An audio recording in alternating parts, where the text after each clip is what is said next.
Mangaldo reading room dagi thoraktuna mapa thawbagi manakta lakli. Mangalna Baba wam hangi thawbana kainune hekta hayu isasidi. Baba Hamlet ki drama William Shakespeare ni ibado adugi warido kita libiyo ba isase yam khakning hangakpa malida. Mani Baba haigise taw Hamlet haiba drama sida sanari base adai kesunati ningthau khuba munabagini machin manaw ningthau oina bagidama manaw nupana mayam buhatki aduda sunati mayam bagi nupi dusu longning bagi lausu loki ningthau suman oiki. Hamlet na mayum yorokpada magi uncle bu yamna sawningki magi uncle na Hamlet ki mapuse poison toroga hatki laman khumagi warini aroibadadi loinasi. Baba Hamlet to kamai sirino Hamlet na yamna nusijabi nupi sigi mapase soibadagi Hamlet na hatki nupi du nasu Hamlet pu yamna waroki aduga masa matomta sijaki haidi magi uncle duna manungda sanaba role ni nupi dugi mabung du nasu pawdu taki aroiba sinda mabung siga Hamlet ka fight toki mabung duna pairamba thangdo hu taiba thangni aduga Hamlet na pairiba thangdo di taidi magi uncle duna hu du taisinmani makoi singdo Hamlet na loina hatki haidi hu taiba thangdo nasu Hamlet ta yali Hamlet nasu moide yansili sini wari haibu. Baba aduga Hamlet ki mama duna manau paduda mayum pansiluduna kaige Hamlet ki mapana siba matamdo magi nupidu aduda khara nuwaite adubu mapuroibaga karigumba khara haidi conflict disorder natraga confusion laiba isam samda motina dabagumani nangonda haibada ama walore Hamlet ki mapa sibasi poison toroga hatpani haibase kona khangaki kamaina khangai hairadi Hamlet ki mangda mapada lai aduga loina hairami masini nupi sidi motina dradi mayumita panthok raise mi gi wakhalai duni ibungo chalo patharo chalo mangal sumagi kana changaktuna wakhal khanba horakli kaigino nupi singsina hiramamada hekta senarisibo alogi mathelekta oisina kaigino ba leibak sembasu moina semi aduga leiba ama thugai basu nupi na thugai masibu kaigino. What is nupi? Nupi is some kind of mioiba khangdreda suninga rosanga tanaraga discussion tawdradi yaroi mangal so hingduma wakhal khalna khalna tumthakri.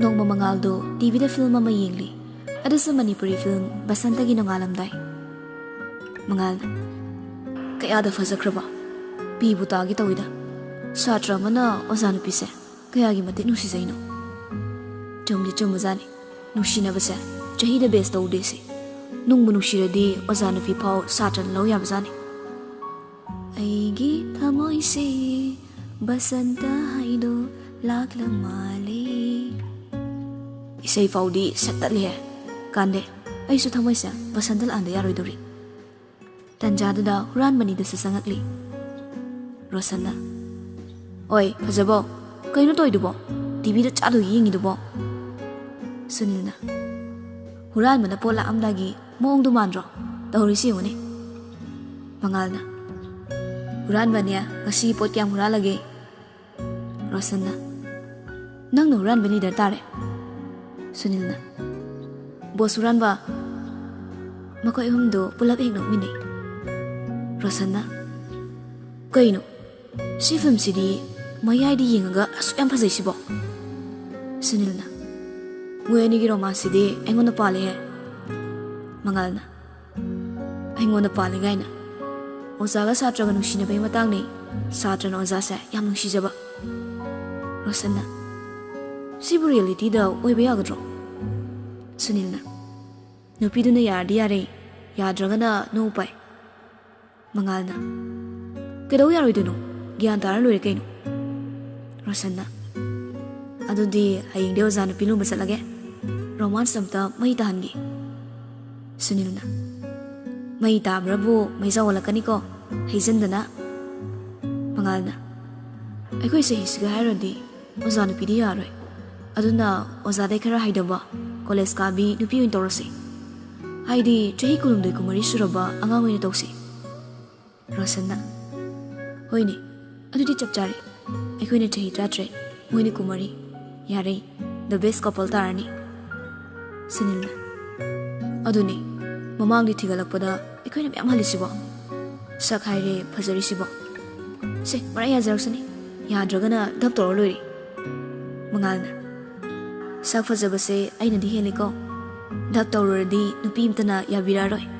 Fazana thimaga wa khara ngang hiba. Kadang khara thadara loiri. Ahan badi nupi sa suya yaroi. Ahan bhai bada yarak laba nupi da. Yenguranu koiranu. Rosanna. Aduna kaige. Mangalna. Apang. Tau haige muna.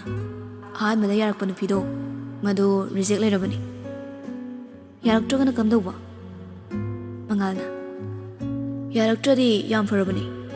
Nupi di mamal kahan base yam pambani. Haidi ay nang manushi hairaga moini tanabado. Moini yam pamsabani. Mayum yoraga mixel mamangdaga nokfe torodoini. Rosanna. Aduga laknabada sarisina kaige. Mangalna. Adudani apang haise. Nupi dunya isaw langdraba. Paithok paisin tawdraba nupi mandabani. Aikoina laknabada sarido. Sauksinayni. Horen mayum hek yawbaga nupi mari mga punsiledana. Aduga kadang nomamdoini. Haidi ngasay laknarakpa nupado masak yay ni gayna.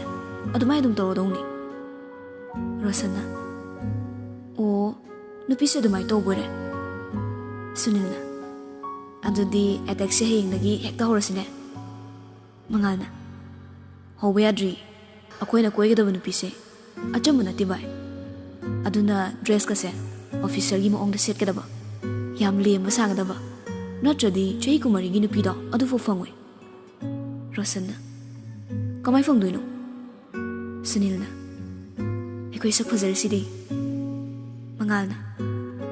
Sak fazaba na yadaba matang yawi bay. Ako'y nakuwagadoriba nupi siya. Magi mawa soileramni. Adu ba ako'y di nupi siya kuwaidaba yadaba ni na by any means tawraga kuwaigadaba. Potse adu di yam lurine. Mangalna. Pandang fang yaradi yeng na basa kara thing na batabani. Adu ba ako'y lanthok na wanagadabani. Sunilna. Ay di funabadi yawbo ngamsaroy ko. Mangalna. My boy, thongna layo. Aduga nupi ko'y matamda ako'y wakal mo tinaba kuwaigadabani. Natradi haying chalera kanda amu mayung panthokini. Rosanna. Adudi wakal madaba nupi di kai thidoiba. Mangalna. Chahi kumari surabi nupi sa gyan taramani kaino. Aina sum khanbada haidi masagi life partner sembada gyan taba nupa soyi ngamni. Aduba huzikan gi class 11 12 kariba nupi singsidine yam thi pangmani. Nupa na hari kai loy yai. Sunilna. Hari sinadi chahi kumari surabi nupi sa yam singamani ne. Mangalna. Yam singam dong mali. Rosanna. Aiko'y panamdi chahi kumari suraba nupi ko'y basini. Mangalna. Aduga nupi ko'y rakpada aiko'y sa tabak loy na tawi haigadaba. Officer oy haigadaba. Sunilna. Natradi yaro idori. Officer oy haidradi. Mangalna. Aiko'y gimisan si haying di horasi. Rosanna. Okay. Sunilna. PK. Makoy homsi pura maongamani. Singbra su singdi, pangbra su pangdi. Kok di halamagi kok ni moy na palisi. Among si hekta angang onthurai. Nungsi ba haibasi karino su khangba nati. Aduga nupi koy baso amok su pami. Iroi ba hitaba mi amana iroi ni na ising na chongdarakpaga chap himane. Makoy hom na tawrisi.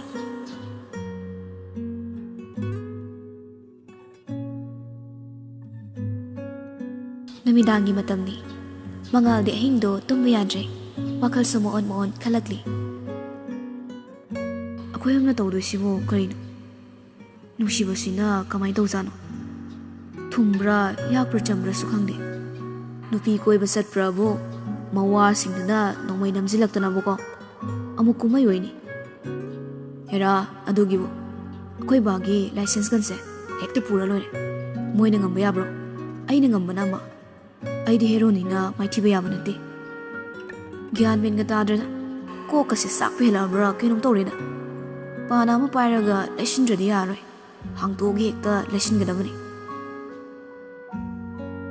ꯅꯣꯡꯉꯥꯜꯂꯤ ꯀꯣꯔꯧꯃꯁꯨ ꯊꯣꯔꯛꯂꯤ ꯃꯉꯥꯜꯗꯤ ꯍꯧꯖꯤꯛ ꯐꯥꯎꯕ ꯍꯧꯒꯠꯂꯛꯇ꯭ꯔꯤ ꯍꯨꯔꯥꯟꯕ ꯆꯠꯂꯨꯕꯒꯤꯔ ꯅꯠꯇ꯭ꯔꯒ ꯋꯥꯈꯜ ꯈꯟꯕ ꯍꯦꯟꯖꯤꯟꯈꯤꯕꯅꯔ ꯌꯥꯝ ꯅꯨꯡꯉꯥꯏꯅ ꯇꯨꯝꯂꯤ ꯃꯃꯥ ꯁꯨꯅꯤꯇꯥ ꯆꯪꯉꯛꯇꯨꯅ ꯃꯉꯥꯜꯕꯨ ꯍꯧꯗꯣꯔꯛꯂꯤ ꯇꯥꯕ꯭ꯔꯥ ꯍꯧꯒꯠꯂꯣ ꯅꯨꯃꯤꯠꯅ ꯌꯧꯔꯁꯤꯐꯥꯎ ꯍꯧꯖꯤꯛꯐꯥꯎ ꯇꯨꯝꯃ ꯂꯩꯔꯤꯁꯤꯕꯨ ꯀꯩꯒꯤꯅꯣ ꯃꯉꯥꯜꯅ ꯁꯨꯞꯄꯤꯕ ꯐꯩꯖꯨꯞꯇꯨ ꯂꯧꯊꯣꯔꯛꯂꯤ ꯃꯉꯥꯜ ꯃꯁꯥꯗꯣ ꯈꯔ ꯂꯦꯡꯉꯛꯏ ꯍꯧꯒꯠꯂꯣ ꯍꯥꯏꯕꯅꯤ ꯏꯃꯥ ꯀꯩꯅꯣ ꯑꯁ ꯌꯥꯝ ꯉꯟꯅ ꯍꯧꯗꯣꯔꯛꯏꯁꯤꯕꯣ ꯀꯔꯤꯒꯤ ꯉꯟꯕꯅꯣ ꯅꯨꯃꯤꯗꯥꯡ ꯍꯨꯔꯥꯟꯕ ꯆꯠꯄ꯭ꯔꯣ ꯅꯪꯕꯣ ꯍꯧꯖꯤꯛ ꯄꯨꯡ ꯀꯌꯥ ꯇꯥꯔꯦ ꯈꯪꯕ꯭ꯔꯣ ꯅꯣꯏꯒꯤ ꯊꯦꯡꯂꯁꯨ ꯑꯩꯒꯤꯗꯤ ꯌꯥꯝ ꯉꯜꯂꯤ ꯉꯥꯏꯍꯥꯛꯇꯪ ꯇꯨꯝꯈꯤꯒꯦꯕ ꯅꯪꯅꯦ ꯋꯥ ꯌꯥꯝ ꯉꯥꯡꯒꯅꯨ ꯅꯆꯤꯟꯗꯨ ꯁꯨꯒꯥꯏꯌꯨ ꯍꯥꯏꯕ꯭ꯔꯣ ꯊꯨꯅ ꯍꯧꯒꯠꯂꯣ ꯀꯔꯝꯕ ꯃꯃꯥꯅꯣ ꯈꯪꯗꯦ ꯃꯆꯥꯒꯤ ꯃꯆꯤꯟꯁꯤꯕꯨ ꯊꯨꯒꯥꯏꯒꯤ ꯀꯩꯝꯇꯒ ꯅꯨꯡꯁꯤꯕ ꯈꯪꯗꯕ꯭ꯔꯥ ꯈꯪꯗꯦ ꯅꯪ ꯌꯥꯝ ꯉꯥꯡꯅꯤꯡꯕ꯭ꯔో ꯏꯁꯤꯡ ꯍꯩꯖꯤꯜꯂꯛꯇ꯭ꯔꯤꯉꯩꯅꯦ ꯌꯥꯝ ꯊꯧꯒꯠꯂꯣ ꯍꯧꯒꯠꯀꯦꯕ ꯀꯔꯤ ꯏꯃꯥꯅꯣ ꯈꯪꯗꯦꯃꯤ ꯂꯥꯟ ꯆꯠꯀꯗꯕꯁꯨ ꯃꯉꯥꯏꯔꯦ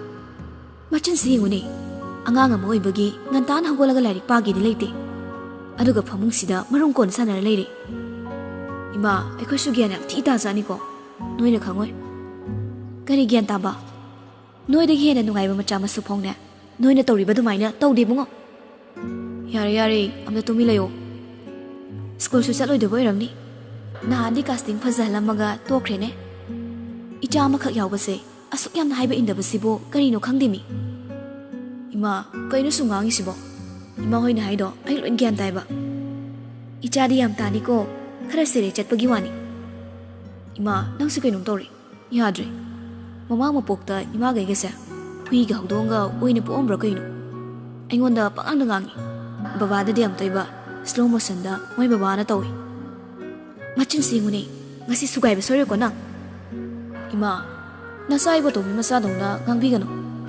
ꯑꯩꯁꯨ ꯊꯃꯣꯏ ꯄꯥꯜꯂꯤ ꯀꯞꯄ ꯅꯣꯛꯄ ꯍꯔꯥꯎꯕ ꯂꯣꯏꯅ ꯑꯦꯛꯁꯄꯤꯔꯤꯌꯦꯟꯁ ꯂꯩ ꯍꯧꯖꯔꯛꯁꯅꯨꯀꯣ ꯍꯧꯖꯤꯛ ꯐꯣꯔꯃꯨꯂꯥ ꯄꯥꯟꯁꯤꯜꯂꯛꯁꯅꯤ ꯃꯁꯤ ꯉꯥꯡꯅꯕ ꯉꯝꯕ ꯅꯠꯇꯦꯗ ꯃꯆꯤꯟꯁꯦ ꯀꯕꯣꯛ ꯄꯣꯛꯄꯗꯒꯤ ꯍꯦꯜꯂꯤ ꯕꯖꯥꯔꯗꯒ ꯉꯥ ꯌꯣꯜꯂꯗꯤ ꯐꯅꯌꯥꯝ ꯁꯤꯠꯀꯅꯤꯕꯣ ꯅꯨꯄꯥ ꯆꯤꯡꯒꯟꯕ ꯑꯣꯏꯅ ꯇꯧꯔꯗꯅ ꯌꯥꯝ ꯊꯨꯅ ꯂꯥꯛꯑꯣꯀꯣ ꯍꯣꯏ ꯂꯥꯛꯆꯔꯒꯦ ꯃꯉꯥꯜꯁꯨ ꯃꯆꯤꯟ ꯃꯌꯥ ꯁꯦꯡꯕ ꯂꯣꯏꯔꯒ ꯀꯤꯆꯟꯂꯣꯝꯗ ꯂꯥꯛꯂꯤ ꯁꯪꯒꯣꯝ ꯊꯛꯄ ꯂꯣꯏꯔꯒ ꯃꯥꯒꯤ ꯔꯤꯗꯤꯡ ꯔꯨꯝꯗ ꯑꯃꯨꯛ ꯆꯪꯉꯛꯂꯤ ꯑꯗꯨꯒ ꯀꯩꯅꯣ ꯂꯥꯏꯔꯤꯛꯇꯨ ꯐꯥꯛꯇꯣꯛꯂꯒ ꯌꯦꯡꯕ ꯍꯧꯈ꯭ꯔꯦ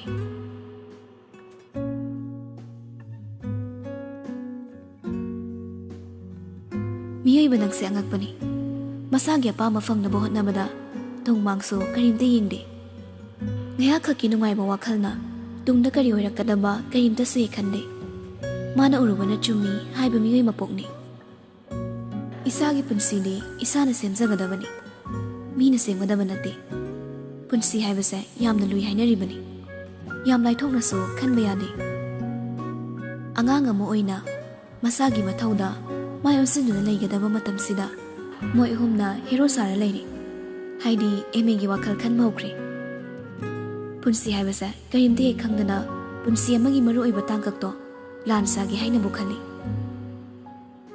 ꯍꯧꯖꯤꯛ ꯉꯥꯏꯍꯥꯛꯀꯤ ꯅꯨꯡꯉꯥꯏꯕ ꯋꯥꯈꯜꯅ ꯃꯍꯥꯛꯅ ꯗꯣꯛꯇꯔ IAS ꯏꯟꯖꯤꯅꯤꯌꯔ ꯑꯣꯏꯔꯒ ꯀꯩꯗꯧꯗꯣꯏꯕ ꯃꯄꯥ ꯃꯃꯥꯅ ꯈꯟꯕꯅ ꯑꯃ ꯃꯆꯥꯁꯤꯡꯅ ꯈꯟꯕꯅ ꯑꯃ ꯄꯨꯔꯥ ꯑꯣꯏꯅ ꯇꯩꯅꯕꯅꯤ ꯃꯄꯥ ꯃꯃꯥꯅ ꯉꯥꯡꯕ ꯃꯆꯥꯁꯤꯡꯅ ꯇꯥꯗꯦ ꯂꯣꯏꯅꯃꯛꯀꯤꯗꯤ ꯅꯠꯇꯦ ꯃꯈꯣꯏ ꯑꯍꯨꯝꯁꯨ ꯗꯤꯁꯀꯁꯟ ꯇꯧꯕ ꯌꯥꯕ ꯇꯧꯔꯤ ꯍꯥꯏꯅꯈꯤꯕꯒꯤ ꯃꯇꯨꯡ ꯏꯟꯅ ꯍꯦꯔꯣ ꯁꯥꯕ ꯍꯧꯔꯛꯏ ꯑꯉꯥꯡꯅ ꯃꯥꯏꯕ ꯁꯥꯔꯒ ꯃꯪ ꯌꯧꯏ ꯍꯥꯏꯅꯕꯗꯣ ꯊꯣꯛꯇꯣꯔꯤꯕ꯭ꯔꯥ ꯅꯨꯃꯤꯠꯇꯨ ꯃꯉꯥꯜ ꯌꯥꯝ ꯅꯥꯟꯅ ꯂꯣꯏꯁꯤꯜꯂꯤ ꯌꯦꯡꯕꯗ ꯑꯗꯨꯛꯀꯤ ꯃꯇꯤꯛ ꯐꯖꯩ ꯑꯋꯥꯠꯄ ꯍꯥꯏꯗꯨ ꯂꯩꯇ꯭ꯔꯦ ꯋꯥꯡ ꯆꯥꯎꯔꯒ ꯅꯨꯄꯥꯗ ꯅꯨꯄꯥ ꯃꯥꯜꯂꯤ ꯍꯥꯏꯐꯦꯠ ꯁꯨꯝ ꯌꯦꯡꯕꯗ ꯁꯦꯅꯤꯌꯔꯁꯨ ꯃꯥꯜꯂꯤ ꯗ꯭ꯔꯦꯁꯇꯨꯅ ꯃꯔꯣꯜ ꯑꯃ ꯄꯛꯄꯅꯤ